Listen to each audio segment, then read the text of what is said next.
Di satu pagi yang cerah di sebuah perumahan yang berada di pinggiran kota Philadelphia, terlihat sebuah keluarga kecil bahagia yang saat itu terlihat sangat bersemangat menyambut pagi karena di hari itu mereka akan melakukan perjalanan panjang untuk berlibur keluar kota. Sebelum berangkat, sang ayah bernama Jerry Lane menyiapkan sarapan untuk kedua putrinya yaitu Rachel dan Connie, sementara Kirin istrinya mempersiapkan perlengkapan yang akan dibawa ke tempat tujuan. She gets the bigger one? Yeah. Tiny. Want more? Pancakes? Did you pack your inhaler? Go. Come on, Scooch. Setelah sarapan, mereka pun berangkat memasuki jalur tol yang pada awalnya arus lalu lintas terlihat lancar di depan mereka. Namun saat memasuki pusat kota, tiba-tiba mereka terjebak dalam kemacetan parah yang sangat panjang.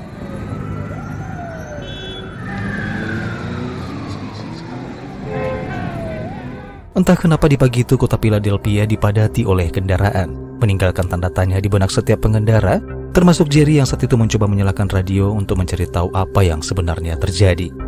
Sebuah siaran dari radio lokal pun memberitakan sebuah informasi yang dikeluarkan oleh Organisasi Kesehatan Dunia atau WHO, di mana mereka telah melacak wabah rabies jenis baru yang pada awalnya hanya terjadi di Taiwan namun kini telah menyebar hampir lebih dari 12 negara.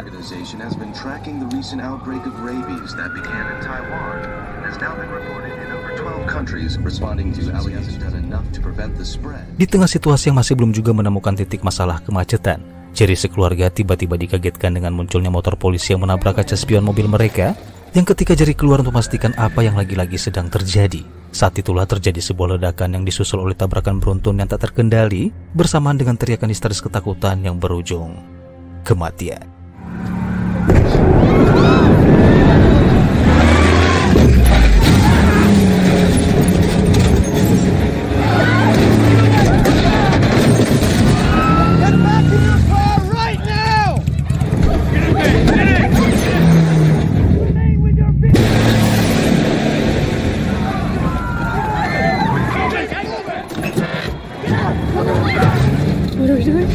Way out of here. I want my blanket! It's packed right now. Snuggle with Subway Sam, okay?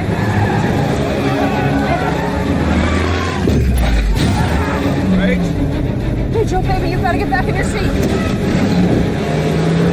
Wait, get your belt back on.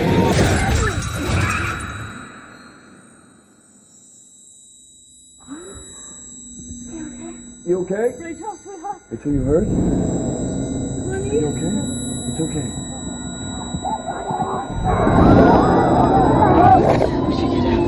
Everybody out of the car.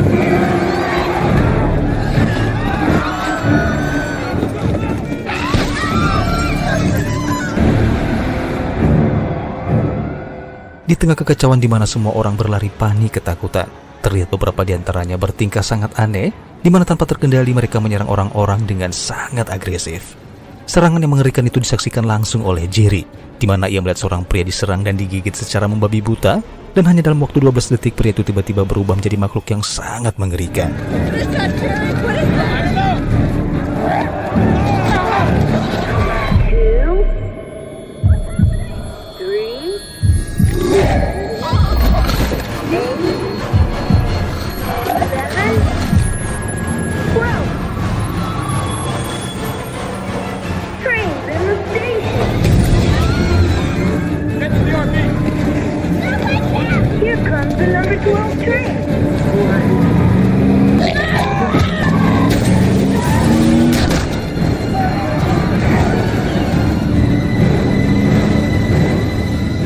Setelah berhasil membawa kabur sebuah mobil RV yang terparkir di pinggir jalan, Jerry membawa keluarganya tanpa arah dan tujuan, namun setidaknya hal itu menjauhkan mereka dari serangan ratusan mayat hidup yang diperkirakan telah menginfeksi seluruh warga kota Philadelphia.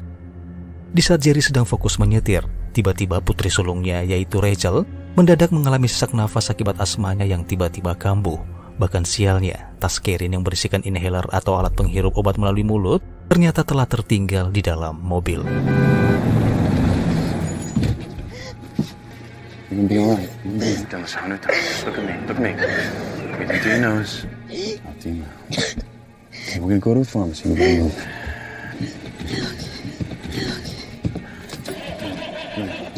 Di waktu bersamaan ponsel Jerry pun berdering, di mana Jerry mendapatkan telepon dari wakil sekretaris jenderal PBB yang berada di kota New York, yaitu rekan lamanya bernama Thierry Umutoni, yang secara langsung Thierry memberikan informasi bahwa kota New York kemungkinan besar saat ini telah terinfeksi oleh virus zombie.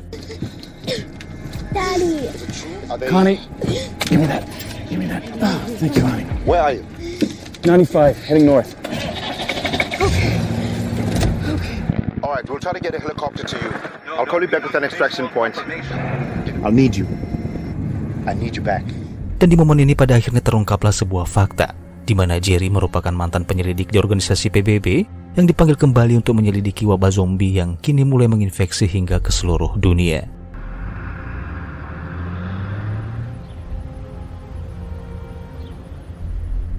Tanpa terasa mereka pun tiba di kota Newark, lebih tepatnya di negara bagian New Jersey, di mana di sana Jerry nekat membawa istri dan kedua putrinya masuk dalam sebuah pusat perbelanjaan.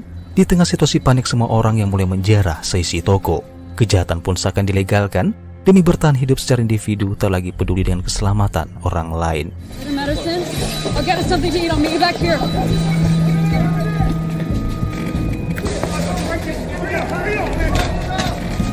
Stay close.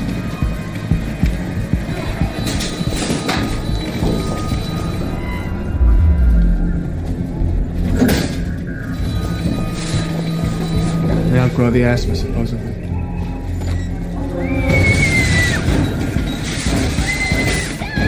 Connie! Where's Mommy? Karen! Karen! Hey! Hey! Hey!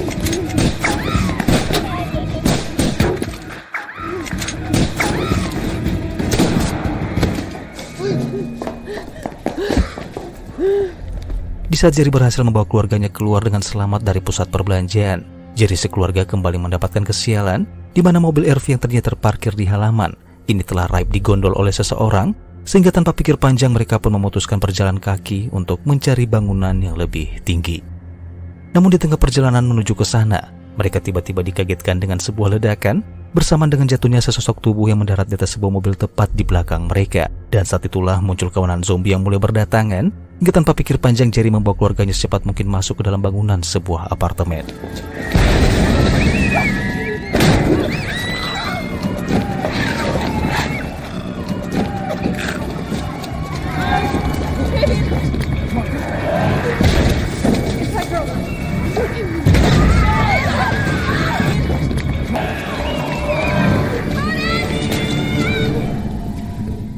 Saat dipersilakan masuk, Jerry pada akhirnya mengetahui bahwa suami istri ini adalah imigran yang baru saja tinggal beberapa bulan di New Jersey. Mereka tidak fasih dalam berbahasa Inggris, namun beruntung putra mereka bernama Tommy membantu orang tuanya untuk berkomunikasi dengan keluarga Jerry. Thank you so much. Are you guys hungry? Yes, thank you. Senor? The following message is transmitted at the request of the New Jersey State. Stay indoors if at all possible. Have enough food and water supplies for sheltering for 1 to 2 weeks. The following message is transmitted at the request of the New Jersey. An unidentified virus is rapidly spreading across the state of New Jersey.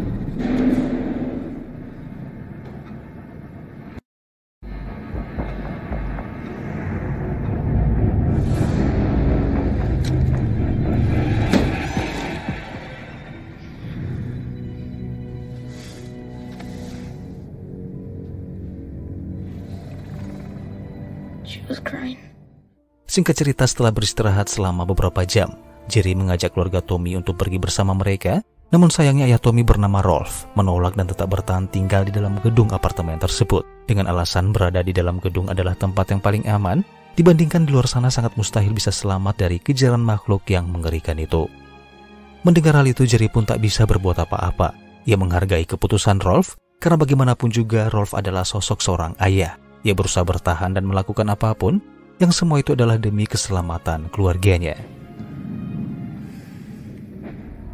Tanpa berlama-lama, Jerry pun mempersiapkan dirinya. Ia menggunakan sebuah buku sebagai pelindung dari gigitan zombie dan merekatkan sebuah pisau di ujung senjatanya untuk kemudian segera bergegas keluar membawa istri dan kedua putrinya menyusuri lorong koridor menuju atap gedung untuk menunggu jemputan helikopter yang telah dijanjikan oleh Thierry.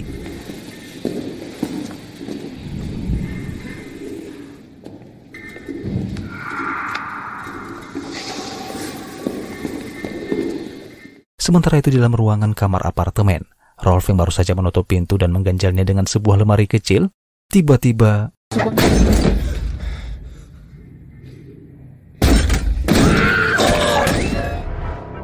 di waktu yang bersamaan Jerry dan keluarganya tiba di depan pintu masuk menuju tangga darurat, di mana Jerry terlihat ragu untuk membuka pintu, namun karena dikejar oleh waktu dengan terpaksa ia memberanikan diri membuka pintu secara perlahan. Matanya liar mengecek situasi di dalam sana, hingga tidak menyadari sesosok zombie tiba-tiba menyerangnya dari arah depan. Okay, come on, guys.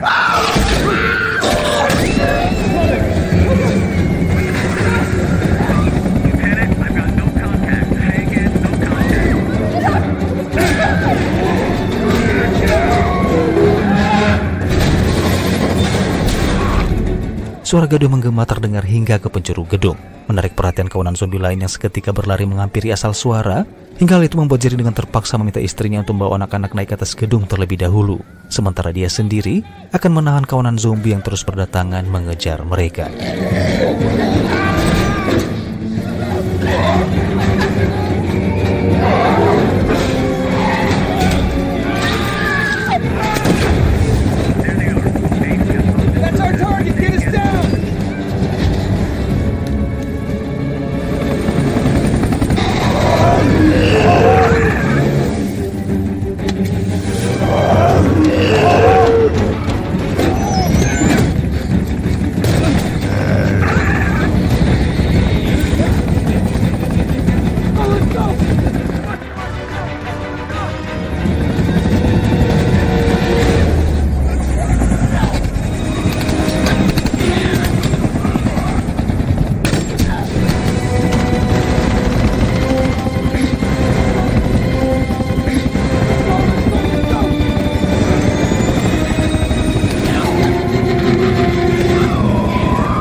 Setelah berhasil dievakuasi dengan selamat, Jerry dan keluarganya lalu dibawa ke kapal milik Angkatan Laut Amerika Serikat yang saat itu sedang berlayar di Samudra Atlantik.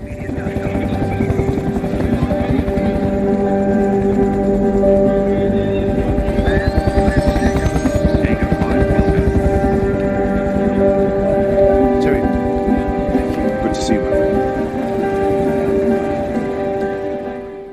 Thierry kemudian membawa Jerry dan keluarganya memasuki dek kapal. Diberikan fasilitas 2 pasang ranjang bertingkat, di mana di sana terlihat puluhan ratusan orang-orang seperti mereka yang terpilih dan tentunya reaktif terhadap virus. To the right. This is good, right? Not bad. You're safe. It's not me I'm worried about. You're safe. Baby, go talk somewhere else. Sampai akhirnya dibawalah Jerry menuju ke sebuah ruangan, di mana ruangan itu dipenuhi oleh para ilmuwan dan juga anggota militer yang saat itu sedang mempelajari penyebaran wabah zombie. Dan di momen itu Thierry menunjukkan kepada Jerry seorang ahli virologi bernama Dr. Andrew Fasbach, di mana Dr. Fasbach berpendapat untuk menciptakan vaksin dari wabah zombie itu terlebih dahulu harus menemukan sumber asal-usul penyebabnya, dari mana awalnya munculnya virus dan juga induk pembawa dari virus itu sendiri. It has to be viral. There is no plausible alternative. And like any virus, once we find its origin, we can develop a vaccine. That's Dr. Fasbach. Well, he's our best bet at figuring out what this thing is.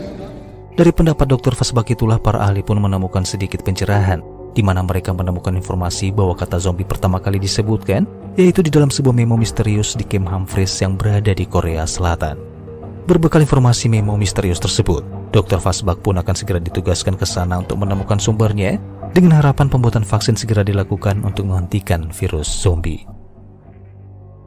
Dan dibalik semua rencana misi penugasan Dr. Fasbach, Jerry sengaja dipanggil untuk membantu misi tersebut, di mana komandan kapal secara langsung minta Jerry untuk bergabung dengan tim Satuan Pasukan Khusus Angkatan Laut, bersama-sama mendampingi sang ahli virologi tersebut dengan harapan pulang dengan selamat dan tentunya mendapatkan hasil dari penemuan itu. Namun pada awalnya Jerry menolak untuk bergabung, Saat ini dia hanya ingin fokus dengan keluarga kecilnya sebagai seorang suami dan seorang ayah. Mendapatkan penolakan dari Jerry membuat sang komandan dengan terpaksa memberikan ancaman di mana keluarganya akan kehilangan fasilitas tempat tinggal di atas kapal karena memang satu-satunya alasan mereka memberikan tumpangan kepada Jerry dan keluarganya sebagai imbalan keikutsertaan Jerry dalam rencana misi tersebut, yang bagaimanapun juga semua itu demi kelangsungan hidup jutaan populasi nyawa manusia. Jerry here says you were his best investigator when you were at the UN. We'll send you in with the team. Help Dr. Fosbach find whatever it is he needs. Can't help you. I can't leave my family. Take a look around here, Mr. Lane. Each and every one of these people are here because they serve a purpose. There's a long line of people waiting for one of those spots. It's your choice, Mr. Lane. It's simple. Pada akhirnya Jerry pun tak bisa berbuat apa-apa. Ia menerima bergabung dalam misi tersebut dan segera pamit dengan istrinya. You might not know what the job did to you, but I do. So do not ask me to say yes to this. I have to go. They're gonna kick us off the ship.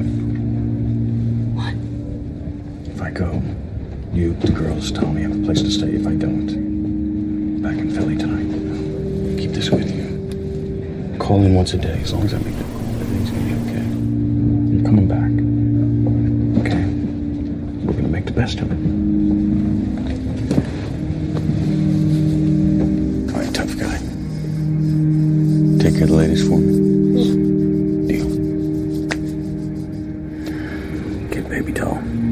Daddy's gotta go to work. I'll be back soon. Yeah. Daddy's coming back.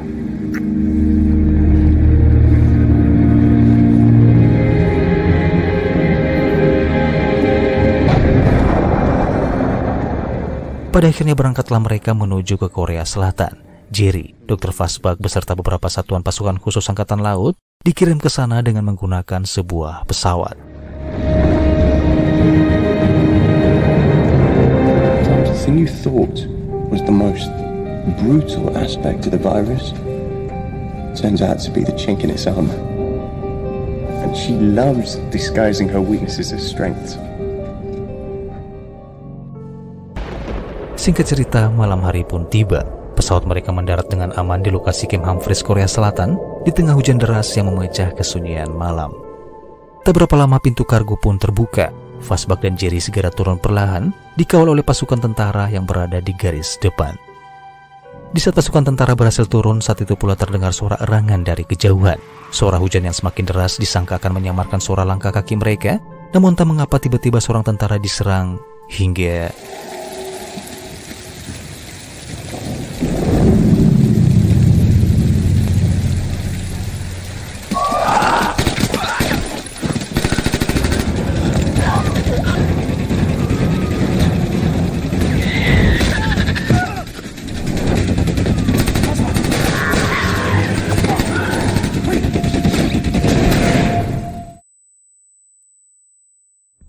Kejadian yang tak disangka-sangka itu ternyata menewaskan Dr. Fosbach, di mana ia panik dan tergelincir, membuatnya secara tidak sengaja menembakkan pistolnya ke dirinya sendiri. Beruntung kawanan zombie dilumpuhkan oleh bantuan tentara yang berada di camp tersebut.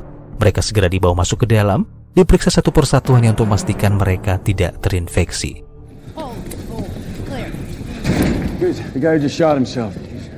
A doctor, a virologist. Trying to figure out what the hell this thing is. There was a memo sent from this installation 11 days ago. It had the word zombie in it. Do you know anything about it? It was an email, not a memo. Pemimpin dari tentara itu yang bernama Captain Speak mengatakan pada Jerry bahwa zombie sangat tertarik dengan suara. Ia juga menceritakan tentang kisah seorang dokter yang memeriksa warga lokal yang mulutnya berbusa. Namun saat pemeriksaan sang dokter tidak menyadari, pasiennya itu tiba-tiba menggigit sang dokter. Hingga tak berapa lama sang dokter itu pun berubah menjadi makhluk yang sangat mengerikan. Ia mulai menggigit semua warga, dan secara estafet gigitan makhluk-makhluk itu mulai menjangkit hingga ke seluruh negara.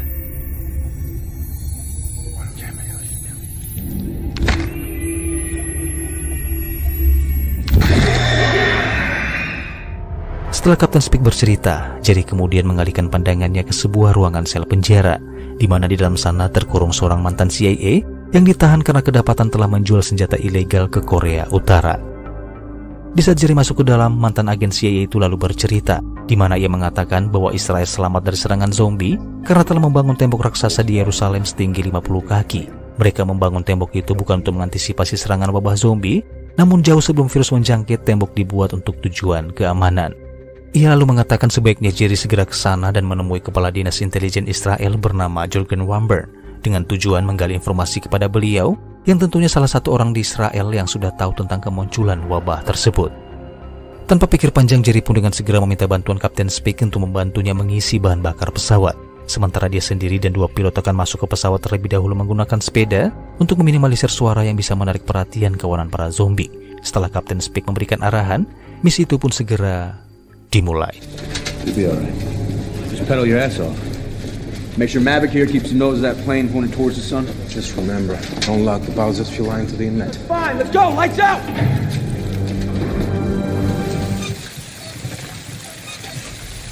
There's only one way we're getting you on that plane, and that's quietly. Alpha in position. Di saat mereka memasuki lintasan pagar kawat berduri, tiba-tiba ponsel Jerry mendapatkan panggilan telepon dari Kirin, istrinya, yang sialnya suara dering ponsel itu membangunkan kawanan zombie yang sedang tertidur.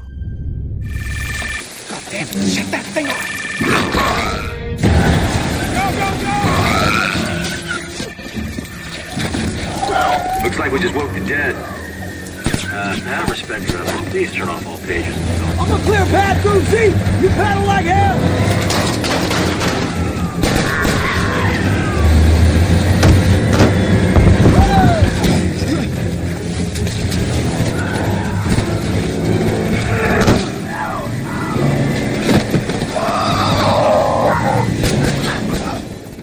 Sangat disayangkan aksi heroik Speak membuatnya harus tergigit oleh zombie. Sadar dirinya telah terinfeksi, saat itu juga Kapten Speak memutuskan untuk menembak dirinya sendiri. I got you, Captain. Just say the word. Sorry, boys. I got this one.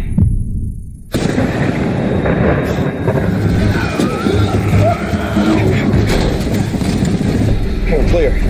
Okay, be on the light. All right, we are all set. Let's get out of here.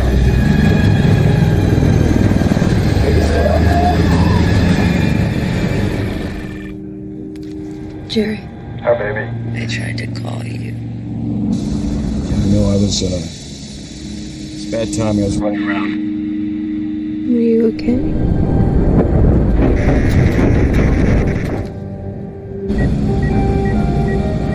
Jerusalem Tower, reached 394. Pan. West immediate land. Contact Mossad, Office of Jürgen Wamber, Special Envoy of the United Nations. Singkat cerita, pesawat pun tiba di Bandara Yerusalem. Jerry meminta sang pilot agar tetap menunggunya sampai nanti ia kembali, lalu tanpa berlama-lama ia pun segera turun dan dikawal oleh salah seorang tentara wanita bernama Sagan yang akan mengantarnya menuju ke Mossad untuk menemui kepala dinas intelijen Israel bernama Jürgen Wamber.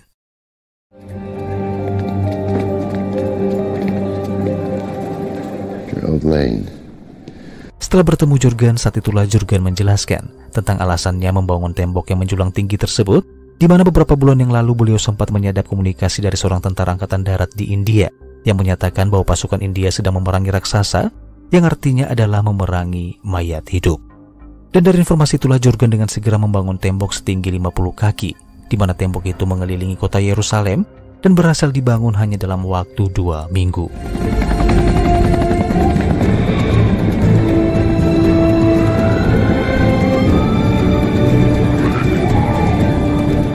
Jürgen lalu memperlihatkan kepada Jerry bagaimana dia membiarkan para pengungsi dari negara lain masuk dengan bebas ke Yerusalem. Salah satunya termasuk Palestina, membiarkan para warga asing untuk tinggal dengan bebas tak peduli siapa mereka. Bahkan kaum non-Yahudi maupun Muslim saling bekerja sama, saling membantu satu sama lain di tengah wabah yang tengah melanda dunia. Di tengah perbincangan antara Jerry dan Jürgen, tiba-tiba di bawah sana, terlihat seorang wanita mengambil sebuah mikrofon. Lalu ia mulai bernyanyi hingga memacu semangat semua orang yang juga ikut bernyanyi. Namun di tengah suasana sukacita itu, awalnya tak ada satu orang pun yang menyadari bahwa suara berisik dari nyanyian mereka benar-benar menarik perhatian ratusan atau mungkin ribuan kawanan zombie yang berada di luar tembok. Mereka pun mulai berlari menghampiri asal suara. Bak makhluk lapar yang haus akan daging dan darah, mereka dengan membabi buta bahkan tak terkendali beramai-ramai saling menginjak satu sama lain, saling tindih-menindih hingga berhasil mencapai ujung tembok, dan saat itulah malapetaka pun terjadi.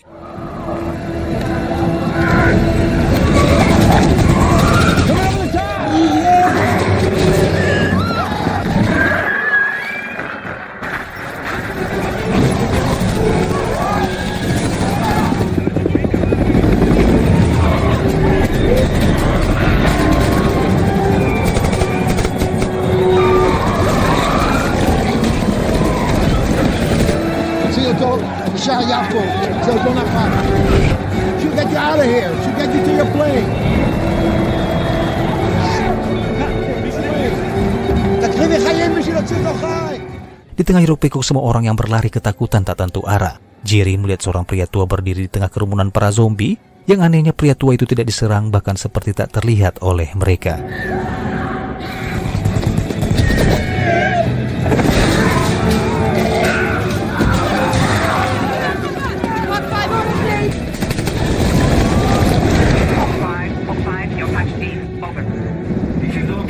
Listen carefully. The city is breached and they're heading towards the airport.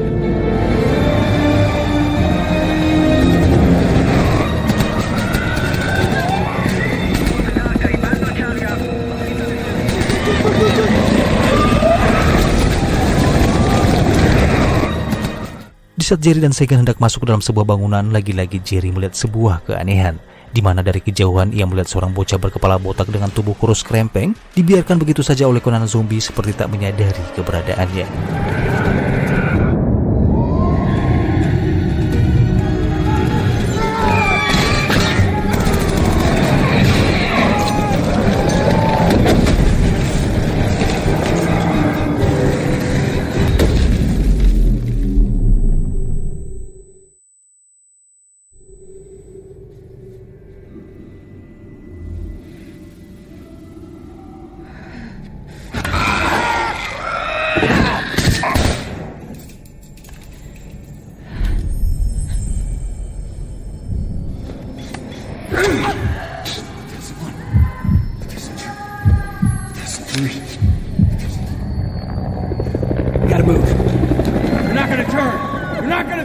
Melihat Sagan tak berubah setelah melewati 12 detik, Jerry lalu menopang tubuh Sagan membawanya menuju landasan pacu untuk segera menaiki pesawat yang sempat ia tumpangi sebelumnya.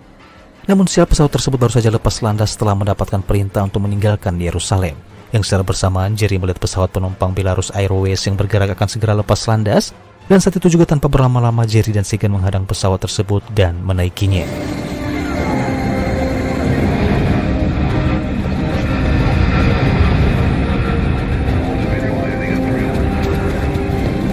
Get them out of here!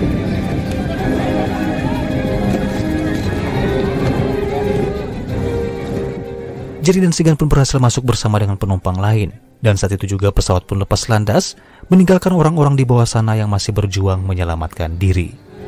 What's your destination? I don't know. We were headed there, but I don't know.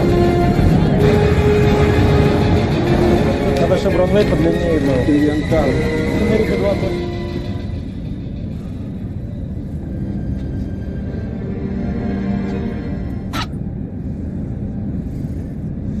Second. So what we're doing, we gotta change this bandage when we clean it, okay? Di tengah penerbangan, Jerry dengan baik hati membersihkan dan membalut luka Sagan. Dan di momen itulah Jerry tiba-tiba teringat perkataan Dr. Fazbag yang saat itu sempat mengatakan bahwa cara melemahkan virus itu harus menggunakan virus itu sendiri. Yang artinya jika seseorang mengidap penyakit mematikan yang penyebabnya karena virus, maka dipastikan para zombie tidak akan menggigit ataupun menyentuh mereka seperti orang-orang yang sempat dilihat oleh Jerry sebelumnya.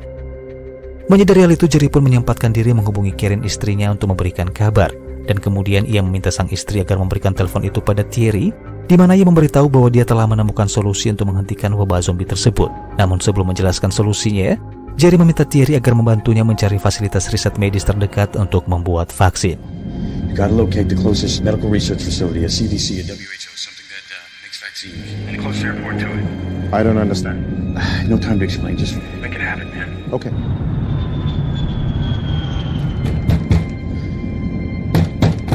Ну, сходи, посмотри, что ему надо. You don't want to take this. Setelah pilot berkoordinasi dengan Thierry melalui telepon, saat itu juga tanpa penolakan, ia setuju mengantarkan Jerry ke fasilitas riset WHO yang berada di Wales.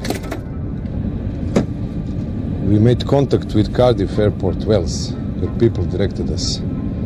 There is WHO research facility nearby, but they are not sure it's still operational.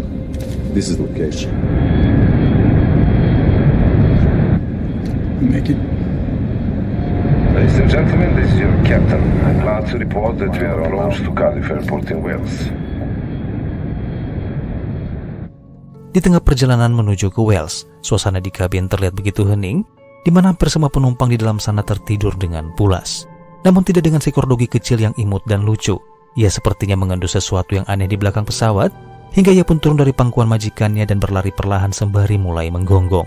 Gonggongan itu pun semakin membuat kegaduhan ketika ia berhenti tepat di depan pintu toilet penumpang, hingga menarik perhatian seorang pramugari yang saat itu juga membuka pintu toilet dan... Hey, how did you go?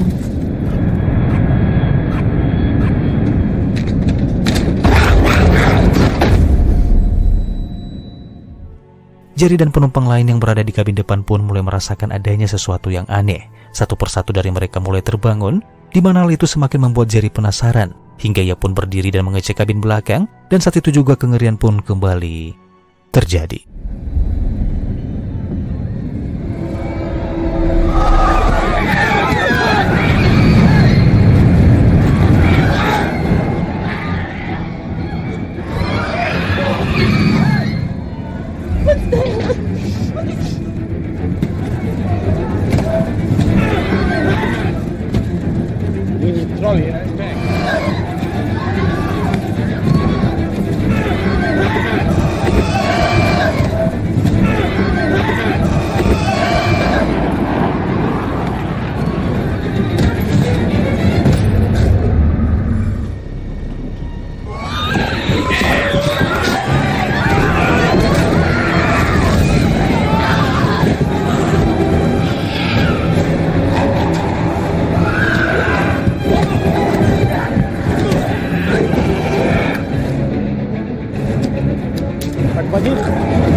Suasana mencekam dan hening seketika. Pesawat jatuh tepat di hutan Cardiff.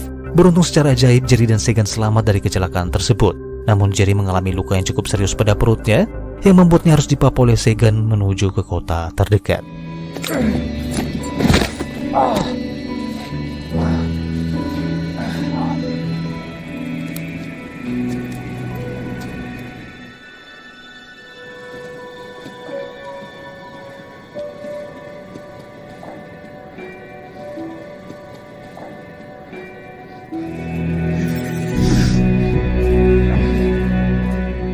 Setelah beberapa jam menyusuri kota Wales yang tampak sepi, pada akhirnya tibalah mereka di fasilitas riset WHO, di mana Segan segera berlari ke arah pintu gerbang dan menekan-nekan tombol bel, berharap seseorang di dalam sana segera menolong mereka. Sementara itu di kapal induk Angkatan Laut Amerika Serikat, Thierry mendapatkan kabar bahwa pesawat yang membawa Jerry ke Wales baru saja jatuh di lokasi hutan Cardiff, sehingga kecelakaan itu pun membuat Jerry dianggap telah mati bersama penumpang lainnya. Namun sialnya dengan sudah tidak adanya Jerry, Karen dan kedua putrinya dengan terpaksa harus deportasi dari kapal untuk kemudian dikirim ke sebuah pulau terpencil yang belum terinfeksi oleh virus zombie.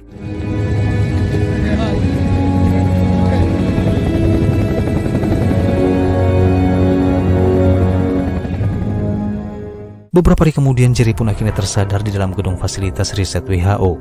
Ia menemukan lukanya telah diobati dan melihat dua pria di luar ruangan yang menatapnya dengan tatapan waspada. Diketahui bahwa mereka adalah dokter yang bekerja di fasilitas WHO, yang mana salah seorang dokter memberitahu Jerry bahwa Jerry mengalami koma selama 3 hari.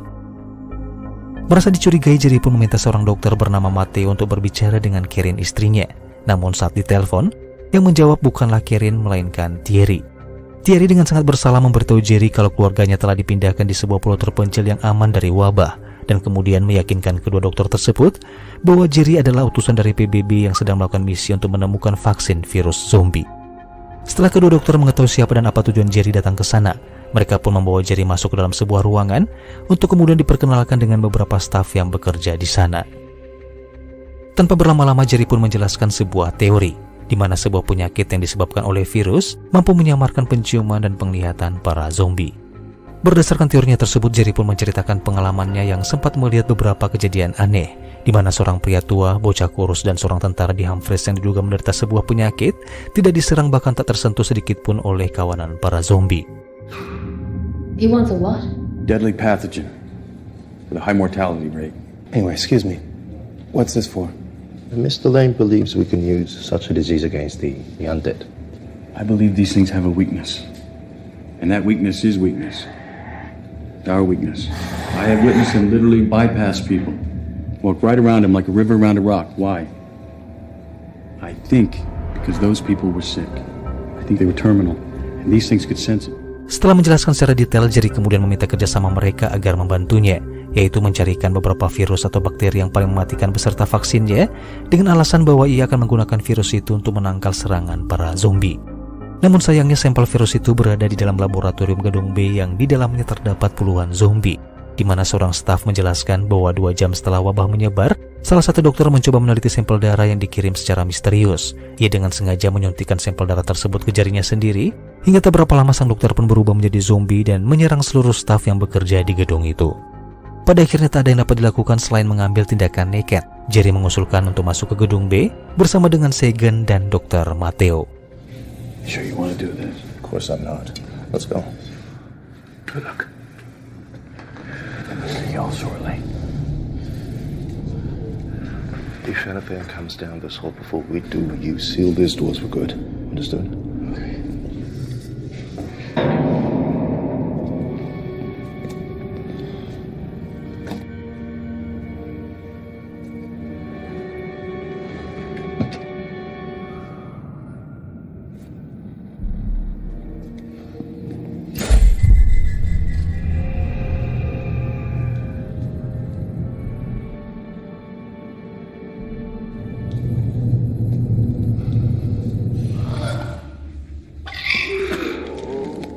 There they are.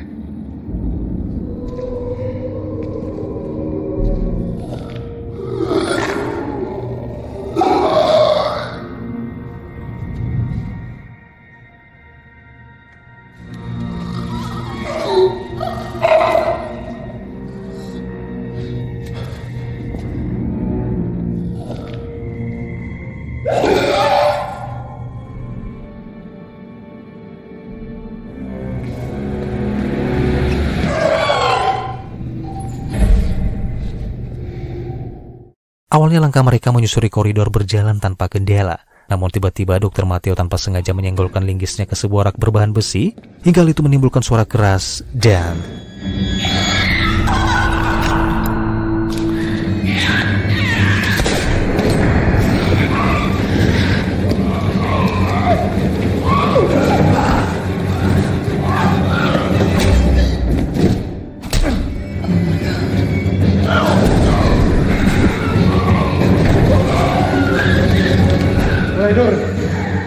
Get in the box. We can't leave them there. Come on! Open it up!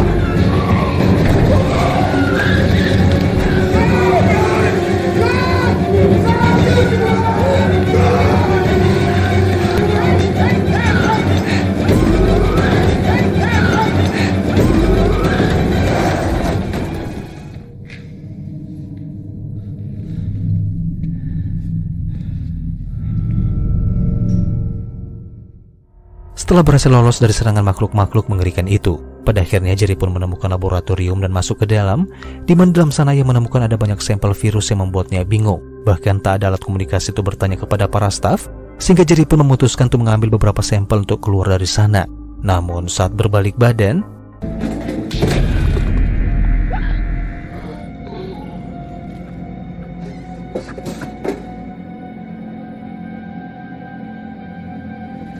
Jesus. He's gonna inject himself.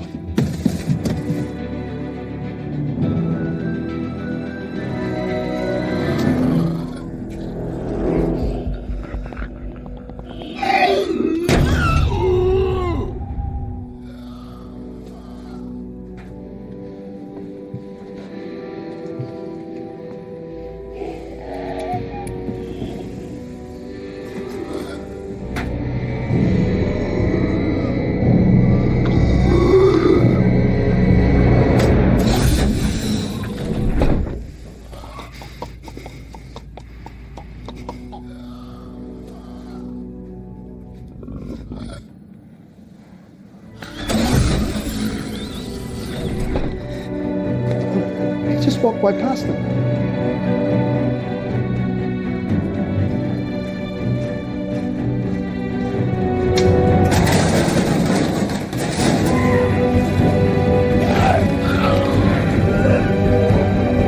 He walked right past them. Like there was nobody.